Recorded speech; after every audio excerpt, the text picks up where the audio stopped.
Get yourself a pickle. Get yourself a boot. Joey Reese and Pickle Boo Shop. Pickle time is happening. Hey everybody, welcome back to the Pickle and Boo Shop. This is your good host, Joe Yerke. Now this is Reese and the guy that has to edit this later, Daniel Rock. Thank you for having me. Am I a co-host or am I a guest? What is this? A little bit of both. Okay. Okay. Hey, thanks for doing this, dude. You're welcome. Are you in the path of a hurricane, first of all? No, Can I ask that? Not really. Maybe 20 to 30 mile per hour gusts in the region. Okay. But my dad's in the path, and I feel like he's in Orlando. He's looks like he's trying to rough it out. Oh my gosh. Where are you? Come up here. I'm north of Savannah, Georgia, in Rincon. Okay. I live in the little town that Showbread was originally from. I didn't know that. I thought you lived in Florida for some reason. No, well, I mean, I'm just like an hour-ish north, so Okay. I can get to Florida in minutes, essentially, so. Yeah. Florida is an hour and a half south. South Carolina, where I work now, is just 30 minutes. 30 minutes north. You drive to South Carolina for work? I do now, as about a month and a half ago. Wow. It's just a 30-minute drive up the interstate. Just quick 30 minutes to another state. Yeah, just, double taxed. Yeah. Oh, yeah. Do you have to pay state income tax in both states? I feel like I do. We moved here like 20 years ago, and my wife taught in South Carolina for her first 8 years. And I remember at tax time, we'd feel the pain. Yeah. Does she still teach? Yeah, she's in year 19 or 20. Whoa.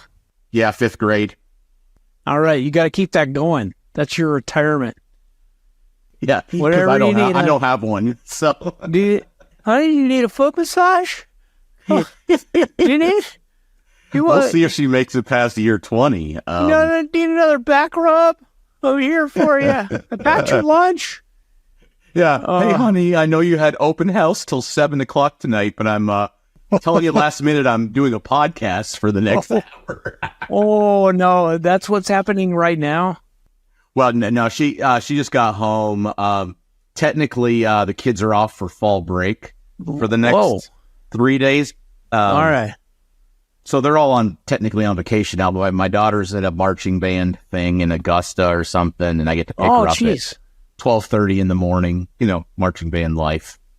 Yeah, I have this thing too. My daughter is in 8th grade, and she got picked up by the high school marching band. She's the only trombone player. Okay, so they need her. That's how small it is where we live. They're just like, get that one. So they picked her, and now she's in the high school marching band. Is she enjoying it? She loves it. She loves it so much. My daughter's in 10th grade, and it's her life at the moment. Yeah. It's just exhausting because, there's rehearsals 3 nights a week. There's the Friday night games. There's the out-of-town games. Do they do parades, and then they have, like, competitions and stuff? Yeah, and I was not expecting that crap. No, we were not prepared last year. It's physically draining as a parent. Yeah, I was like, well, sure. You go to practice like twice a week, and then you play the football games. That's fine. No. Yeah.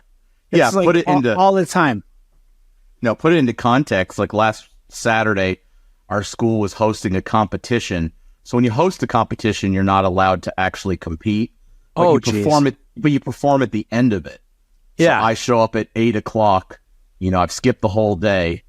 I sit there for an hour to see her perform for 10 minutes. Yeah. And then I sit there for another hour when they're released to be able to leave. Oh, my geez. 2.5 hours to see 10 minutes, which is great. But, you're sitting in the bleacher. You want to write down there? Yeah, no. I'm wincing. I'm wincing because of what you're saying. Okay. It was just tickling you down under. I saw the scratching. I had the case for my Power Beats Pro in my awesome, which I can't find. I have the case. I took it with me to Furnace Fest, and I was like, on the airplane, like, cool. I'm gonna I'm gonna watch Planet of the Apes and then no headphones. The original Planet of the Apes. No, I wish. Oh, I'm trying to get through the new one. So the first one has James Franco. I finally watched those for the first time this year. I'm a big fan of the originals. Yeah. So it's kind of hard for me to, but the first three are actually really, really, really good. The new one is not? The new ones. Oh, the newest one's okay, but it's Okay. years in the future. Okay. But the first three, I was quite surprised. All right. Yeah. All right. Well, a nice break. I watched about half of it, and then they were like, you gotta shut that off, sir. And then we landed. It's hard to watch movies at home because the kids have the TV all the time. Yeah. The time. Yeah. It's true. And if you start watching something, then they want to watch it. Yes. So you have to be careful. You're not, and all you the can't cool watch shows, Game of Thrones. No, not even close. And now my daughter hangs out in the living room while she does homework, I think, trying to get a peek of what we're watching. So we're keeping it safe to like X-Files and 90s stuff. Since we're doing show and tell, here's a little Thanos. That's sweet. Yeah, a little desk Thanos. Hey, so that's it? That's the whole show and tell? You're just like... Yeah, I bought this in Buffalo, New York last summer on vacation. I was like $40. It's right here on my desk. Does he have the Infinity Gauntlet on? No. Yeah, if you look really closely. My camera won't focus in. I don't want to. Don't. Okay, I believe you. Thank you. So, look, it's a rat. Good show. You could be Good like, show. this is Papa Smurf, but he's been on steroids for 30 years. Because it's blurry enough. Since I'm just doing show and tell. Uh-huh. Joey Ramone, thank you, Joe, for sending to me. Oh, for my birthday or something. Joe and his Funko Pops. Yeah, I know. And what else do I got here? Sex Panther from Anchorman. Does it work? No, it's from the Anchorman board game. Oh, I bought it just for the Panther. Not 99% of the time, all of the time. What does he say? 60%, 90%. All of the time. Yeah. Paul Rudd. Yeah. So this is what it's like, just riffing show and tell. I know there's a lot of the show. Yeah. Yeah. You've been watching it? You've seen it before?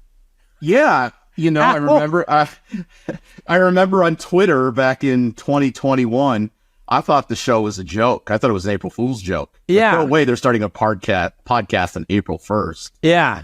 And then all of a sudden, I don't know, I saw something on the internet. No, it's real. I've made it to episode 28 so far. These fools are still going. I saw a post about something about Furnace Fest, like Kevin Brennan made it, and somebody's like, they're still doing that? So I don't know. Yeah, it stinks that I wasn't able to be there with everybody. It's funny because like Pete Hutchison's a friend of mine from New York. Okay. We go way back, and we met up we've gone to shows together. We saw the Insiders in like 99. Yeah. We saw you guys together at Inside Out. And then we met up at Furnace Fest, but I happened to be picking up Kevin to bunk with Kevin at Furnace Fest last year. This is last year. Yeah. And then they became friends. Uh-huh. And now all my friends are friends, and I'm at home by myself. Yeah. So that's kind of what's happened. That's a bummer. It's all right, though. They seem to have a lot of fun at Furnace Fest. They did, yeah. There's this Brock Dittis. Yeah. I know you got to meet him. I have no clue what the appeal is of that guy. He's all over the internet. I'm going to tell you right now, if you meet that guy in person, he's strikingly handsome. I see that. I was like, am I gay? I didn't know this. What am I?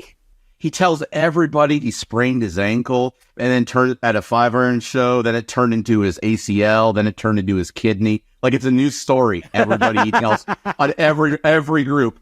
And so I always give him a Picard face palm whenever he gets.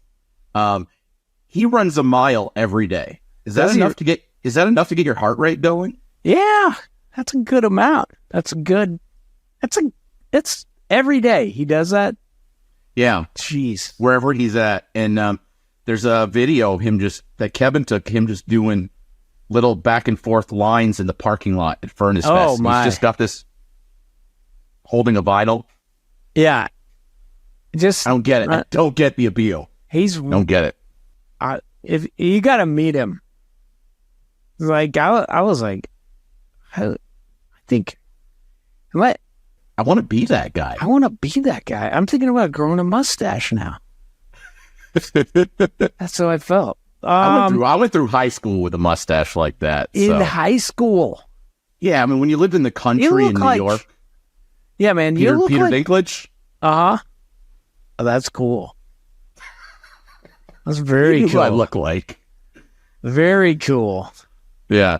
So you grew up in upstate New York, Yeah, north of the Adirondacks, right on the Quebec border. and then did your folks move down? No, my wife and I got married in 2005, Uh-huh. and we wanted to move as far away as possible. From the Life. Adirondack. Yeah, Okay, yeah. Adirondack. There was nothing going on in that area. There was a lot of family has moved. Your dad my- moved to Florida. Yeah, he's in Orlando. Yeah, he's been in Orlando again. Yeah, my mom's in like Buffalo, New York now. One set of my in-laws is just north of Atlanta. Okay. I just what we wanted. There was no life there. You kind of, it was one of those small town areas. If you grew up there, you pretty much stayed there, and if Yeah. you left, you never went back. Unless you're Pete Okay. Hutchison and you just travel constantly. He Yeah, travels constantly. He's living the dream. Yeah, well, Yeah. Yeah. he followed Switchfoot for like years. Did he really? Yeah, he's like one of their like super fans. I've got a That's a picture good band somewhere. to pick. Like if I've you got a picture. Him and I were watching Switchfoot at Inside Out in 2001, uh-huh. and you were standing a little bit left to us watching Switchfoot. Jerome had just joined the band. We noticed you were like a few feet over, and I remember John tried to crowd surf, Yeah. and he ran and took off, and nobody caught him. No. And we were all in a panic looking at him like, oh crap. But I remember you being just over there, and me and Peter here, and I got a picture of you watching like just before like that failed. Nobody caught him. Like, it wasn't even the right like setup for crowd Man. surfing. But they were so good. Yeah. They still are. They're but, incredible. yeah. Like I people ask us a lot, like, are you guys bummed that Switchfoot got so famous? And they kind of, they when we took them on the first tour with us that they went on, they were like, hey, we were just about to break up. And then you guys asked us to go out, and we're like, are you kidding? You guys are freaking amazing. Like we just Really? had the Legend of Chin, but we all friggin' loved it. And we were begging 5 Minute Walk, like, to find them. Really? Yes. So, Frank called up Charlie Peacock and was like, hey, a band on your album, or like a band on your label, my band wants to go out with them. And Charlie was like, yep. How much are they going to charge? And Frank is like, this is funny about 5 Iron. They won't charge. They won't charge bands to go out with them. So he was like, it's fine, Like, so they came out. They started getting a little bit of traction, and then we took them out again with the Smiley Kids. Okay. And it was like right at the beginning of the summer, like it was like a spring tour. And we're like, are you guys playing Cornerstone? We'll see you there. And they were so bummed. They're like, no, Cornerstone won't have us. We keep trying to get on, but they won't let us play. And we're like, oh, we can fix this. So we had one of those encore stages, Encore 2, which is kind of like they're like at 9 o'clock, they're like, you can just play as long as you want. Yeah. Some bands would just go. Like they'd play like 77s would play like till 2 a.m. or something. But we were like, what if they just came up in the middle of our set and they played their songs? So they flew into like Peoria came down and did it. And after that, I don't think they had trouble getting shows. See, I didn't know that was happening at the time until, hearing it on the podcast. Yeah. Because I remember seeing them Creation 2000. They played at like 10 in the morning, and then Inside Out. And then I saw them like right when The Beautiful Letdown came out. Yes. With Pete in Albany, New York. Drew had just joined the band, so they just became a 5-piece. And they had Jerome Fontamilis. Yeah, Jerome was already there. Any era of seeing Switchfoot, whether 3-piece, 4-piece, or 5-piece, they're on. But yeah, you guys would squeeze them in, right? If there was a chance to. Well, that was definitely the last time we could give them a hand up. Yep. Like after that, they were gold. Like people got it. Okay. They were like, "This band's rad." Well, let me ask you this: did you do like a similar thing with the band Fillmore? I remember Fillmore playing Creation 2000 in between like you guys and the W's, but they weren't on the bill. And I'm like, wait, who are these guys? And I thought maybe they were friends or somebody that you guys gave time to. Yeah, no. In retrospect. Definitely that was... So Frank was trying to develop Fillmore to see if they would get anywhere. Okay. So we did like a split 7-inch with them. Okay. He made some videos for some of their songs. Steve Taylor is in one. It's amazing. I don't know if I've seen their videos. Maybe it's just one video, but like Frank had a video guy that was on staff.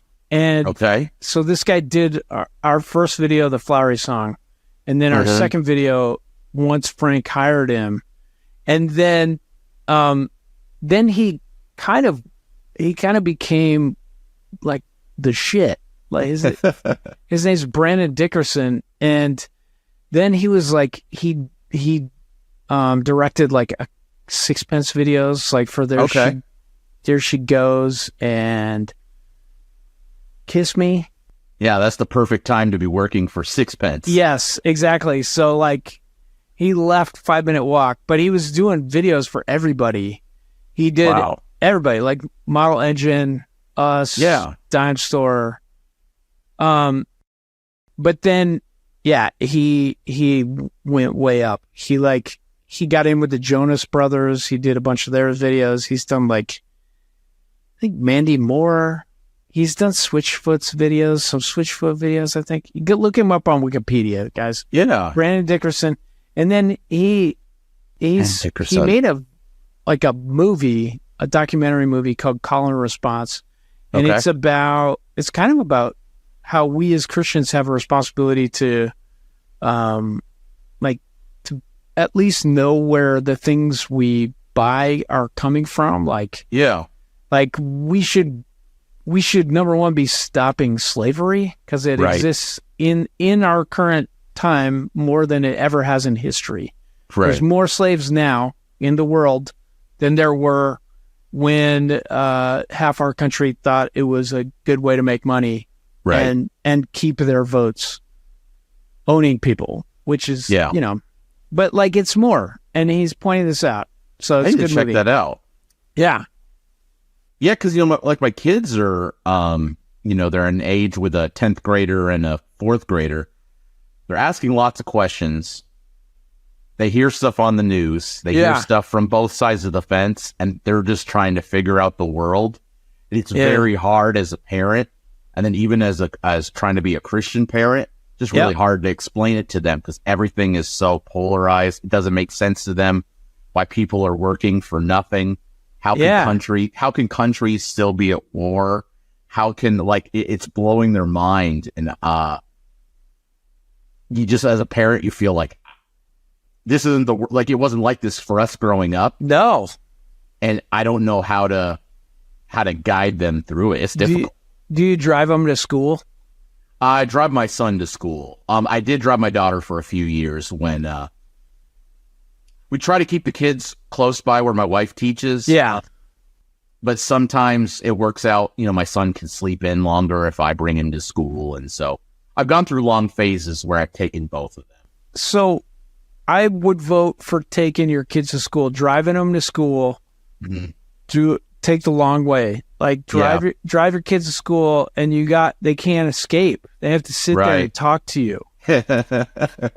So meanwhile, my daughter's earbuds are like just sticking in there, so I don't even really notice on the right ear. Oh man, I'll tell Lyndon, I'll be like, turn off your phone, and then like NPR has like that 5-minute segment that comes up every morning, so I have like the NPR app, and we'll listen to like 5-minute recap of the news. That's cool. And then I make them talk to me about it, or we'll talk about whatever, like, especially. Yeah, it's probably about 15 minutes for me to get the kids to school, but like they're stuck in the car, and I love that time because it's just me talking to them, trying to get stuff out of them, and just. If you're able to keep that going, especially with your oldest. Yeah. Because what I've encountered, and everybody's confirming it with me, that, for girls ages 14 through 16, they get quite moody, and they get moodier, and they get moodier to where they literally just can't stand to look at you or talk to you. They flock towards their mother. No, it's the opposite, man. Okay. They go towards the dad. That. Okay. They push their moms away. I think like biologically, that is what they're feeling. Like they're starting to compete with other women. Gotcha. Estrogen is getting in there. They're like, and there's a shitload of testosterone that girls get. Like they get aggressive. So they're going through all these hormonal fluxes. But like if you're just there, the dad, and you're like telling them you love them, tell them how pretty they are, giving them hugs, supporting them, they go to you. And that's like, I don't know. I mean, like, you're not going to keep them from having bad boyfriends. Yeah. But like, that's a step in the right direction. They're going to have some bad boyfriends. Right. We have the parenting thing and even marriage thing. Nothing prepares you for it. The mental tax of just trying to hold it all together in spite of still trying to work, in spite of other family issues. I mean, you know it. Joe knows it. Yeah. I mean, we're all older hard. And nothing prepared us for it. No. And I think you get bad advice all around, like, yes, correct. Your parents aren't probably giving you the best advice. Your friends aren't, like they just want to throw out some 5-second quips and be like, all right, I did my job. Right. Daniel's marriage is saved.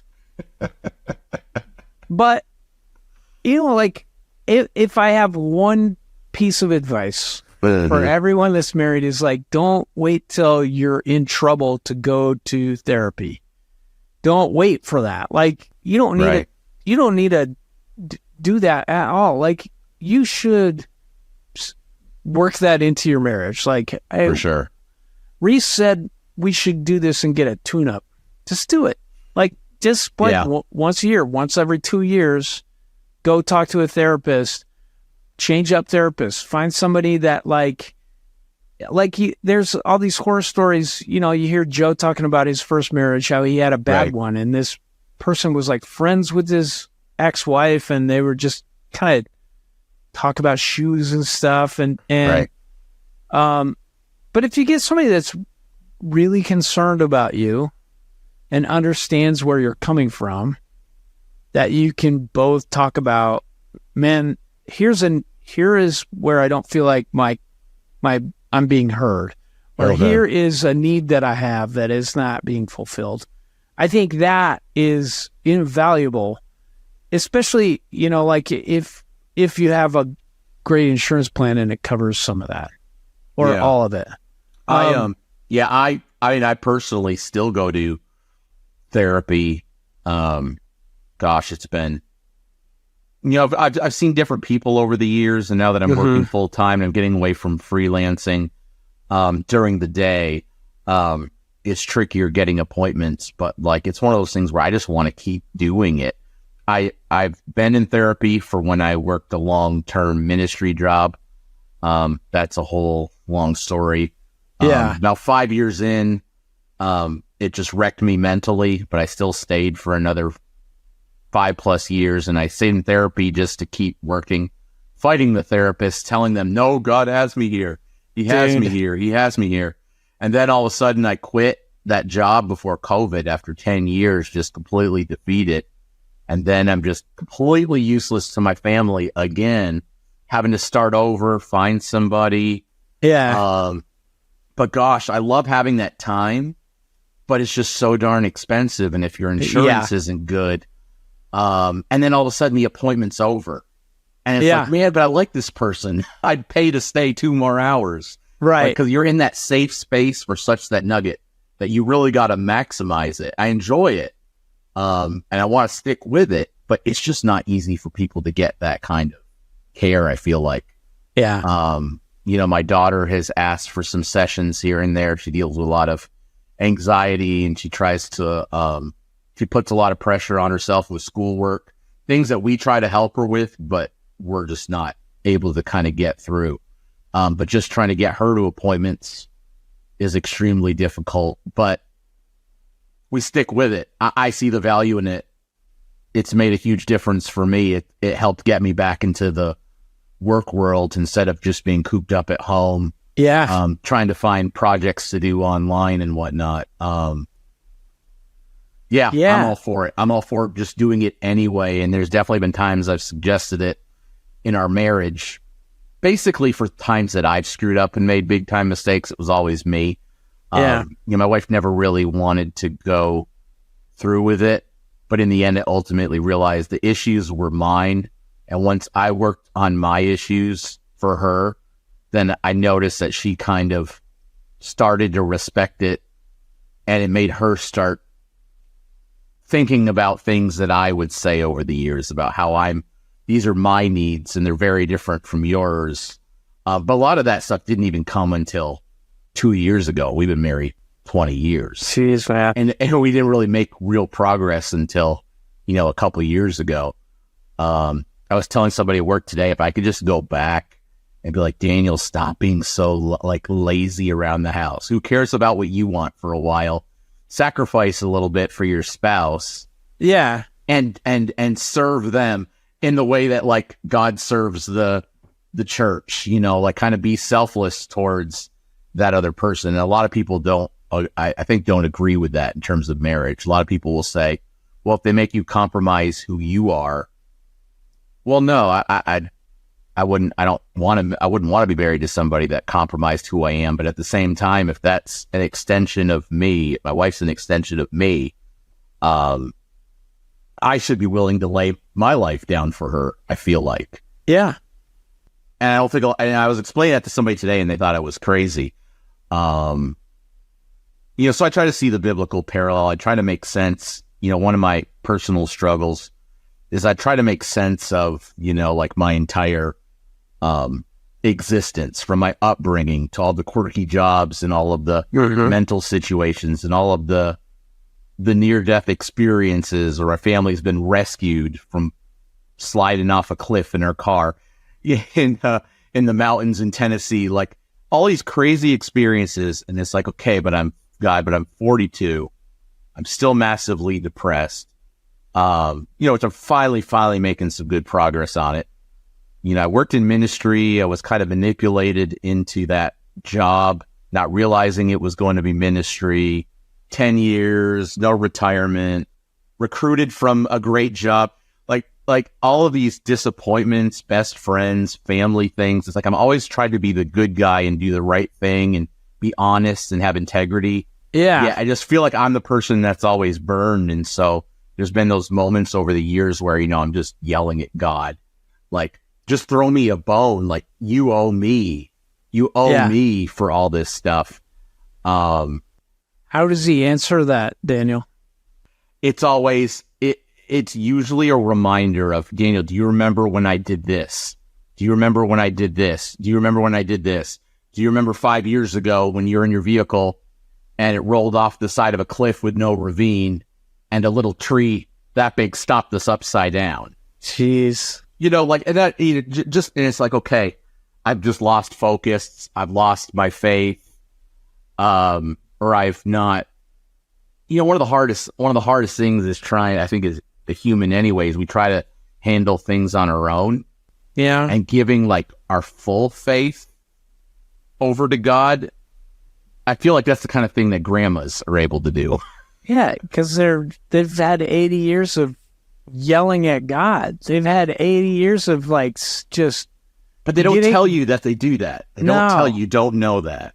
How much faith does that take, though, to be able to just swear at God? Like, just be like, you fucking asshole. Right. I'm so mad at you right now. Like, why have you left me here?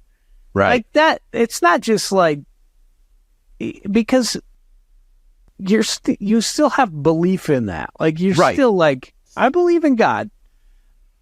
I believe that he's good enough that I'm talking to the creator of the universe this way, and I'm not going to die.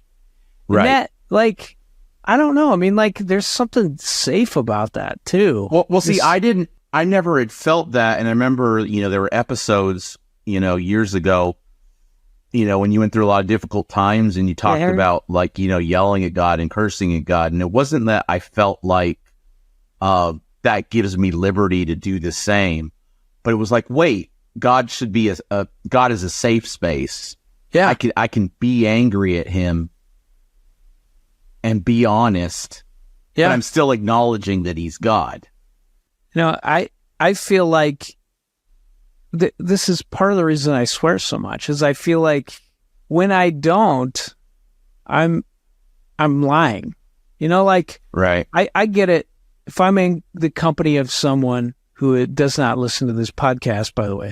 But, I work with a bunch of old people. I'm not going to cuss in front of them. Right. But you can bet I cuss in my office. And you understand the space, the people you're around, and they're just words. Yeah, but like, if I'm holding that in when I'm talking to God, like, what am I trying to prove? Like, all of a sudden you're trying to sound holy. You're trying to sound, dear Jesus, thank you for this day. Okay. Yeah. Now that I've asked for your forgiveness, now I'm going to be angry at you. Like we try to get all, it's like, well, no, I can just literally just talk to him, yell at him, cry on the floor and weep for like, like not understanding, my purpose or why I've gone through the things I've gone through and how it's not fair to my kids. It's not fair to my wife for me to be, for at times in my adult life, just being a wreck. And, I felt like hearing you say that, and then even like times Joe's talking about, what was inspiring about Joe, and I'm not saying that this wasn't the case with you, because Joe had been in some really dark places, but he really intentionally had to lean on the people that were closest around him. Yeah. And then he had to realize too that, okay, a lot of the legalism, a lot of the legalistic stuff of the church, I don't need to hold on to that stuff during the healing process or the grieving process. All that, I think, can just hold you back from healing and moving on. Yeah. Because I grew up in the 80s and 90s, you kept everything to yourself. You weren't allowed to be transparent with your parents. You weren't allowed to be transparent with your youth leaders. You weren't allowed to be transparent with your pastors. And it wasn't until after I got married that I even started to understand the concept of grace. I would always keep things inside, a secretive nature to me. Yeah. Because every time I tried to bring up something I was struggling with, and these are just tame issues. This is not like drugs or sleeping around. Everybody shut me down. Just to talk about lust. Like, am I the only guy that's struggling with, looking at women inappropriately and doing stuff in the bedroom, like fiddling myself, all this stuff? Like, I had no concept that was normal. And how hard it is to gather, as a sheltered Christian kid, how hard it is to bring that up to like my dad. Yeah. And to have him shut me down. I gather the guts to bring up to my mom, shuts me down. Meet with my youth pastor, shuts me down. Meet with the pastor, shuts me down. What am I supposed to take from that? Yeah. Yeah. So then there's my argument. And you still go to church, don't you? Off and on. Not super consistently. We have a place when we make it. This is why I don't have anybody making me go to church anymore. Like Right. my mom is dead and I'm divorced. So I don't have that source of guilt. And then to me, I have yet to find a church that I'm like impressed by like everybody just hanging out, humbly, like helping each other out, helping each other up. You know, like Joe talks about his church being like that. And I think the Salvationist Church, like that's their roots, you Yeah. know, like helping people out. But like I have yet to find that. And so for me, it seems that like when I go to church, it is about how to be good, how to get God to like you. It seems like even though they're not going to be honest about it, like, hey, you're struggling with this. Let's talk about, you know, let's do this and this. Like, here's where your sin is. Here's where you're not having enough faith. And nobody is like, we don't need to do this. Like nobody in the church, it just seems like nobody is at least every church I've ever been to, which is at least 1,000 churches. It's just being like, you don't need to come here. Like what you need is like what this should be about is you're getting encouraged and we're filling you up. And if you need help, we're here to help. Or let's plug you in, man. You don't feel good about yourself? Let's go help people who are worse. Yeah. And see how that fixes things. That's not happening in a lot of churches. And so No. Well, no, it's tough. And you know, the Bible talks about being in fellowship with other believers. And some people say home church is the same. Internet church is the same. I definitely believe it gets weird. You need to be, I do believe we need to be in some kind of Christian community. Yeah. At minimum. Even if it's just going to a church's small group because you connect with the people there, but you don't go to the services on Sunday. Because you're just not feeling it there, but you're plugged into a local group and you're like, you know what? We're trying to serve people in our community. We have great discussions. We share meals together. There's a lot to be said in that environment, but the American church as a whole, I don't know if it really lines up biblically with what the church is supposed to be. When you look in third world countries, they're just grateful to have a seat to sit on outside and somebody that's speaking to them, and they sing songs with maybe just one instrument, and it's at its Christianity and its church at its purest level. Like they have no choice but to strip everything down to just its basic. Because I grew, I worked at the church I worked at, I helped grow from 300 people to 1,400 at one time, but I grew to hate it because all we focused on, I mean, we did ministry and the sermons were decent, but we were really just trying to put on a big giant production week after week after week. And I was responsible for helping make it happen. But I just wanted to do stuff in the community and help the schools, put on events, do community outreaches. I don't want to put all of my work into a big Christmas Eve performance and then get chewed out at the Christmas tree a couple hours later because a camera wasn't working or a volunteer because we wanted to show off on the internet what we did. Yeah. And I just couldn't take it anymore. After 10 years of that, I couldn't take it anymore. And so, yeah. Well, I didn't mean to cut you off. No, you're good. This is a community. Like this is Correct. believers fellowshipping. Correct. Like people on Pickle and Boot Shop or on a Pickle Home Companion or just on Facebook. Just like, that's it. Like if you're looking to check a box, like doing what God wants from you, it's happening. But I don't even think God asks you to do that. I just think it's advice. I think Paul's saying, do not deny the fellowship of the saints.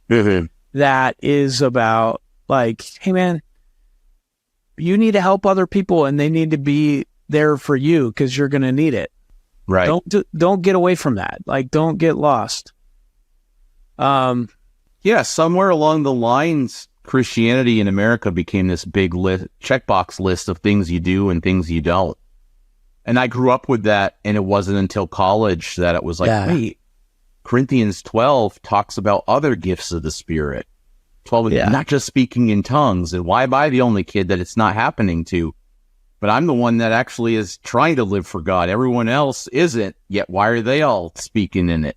It just misaligned priorities. And then moving south, I am glad that I worked at the church that I did for 10 years, because we definitely did break down, we were intentional in breaking down the walls of what it meant to be able to just go to church coming as you are. Yeah. Being in such a conservative area, and this is the area that Showbread came from.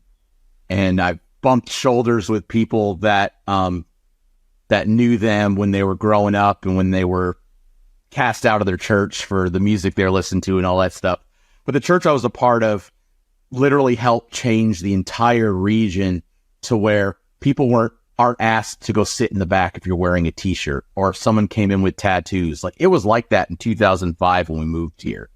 But I can say that I'm proud to say that I was part of, for 10 years of a movement through a church. Yes, we were very production heavy, but it was very important to us that people knew that they could come to church however they were. It didn't matter their orientation, didn't matter how they looked, how they dressed. So many people were hurt by the Southern Baptist Church, that we knew that, and we wanted to be a place for them. And so I'm proud of that. And I look back, and I look at all the churches that I visited and be like, oh wow, they wouldn't have allowed me to walk in with tattoos 15 years ago. They didn't allow black people until the 90s. Right. Like, they didn't allow races to mix. Correct. Until the 90s.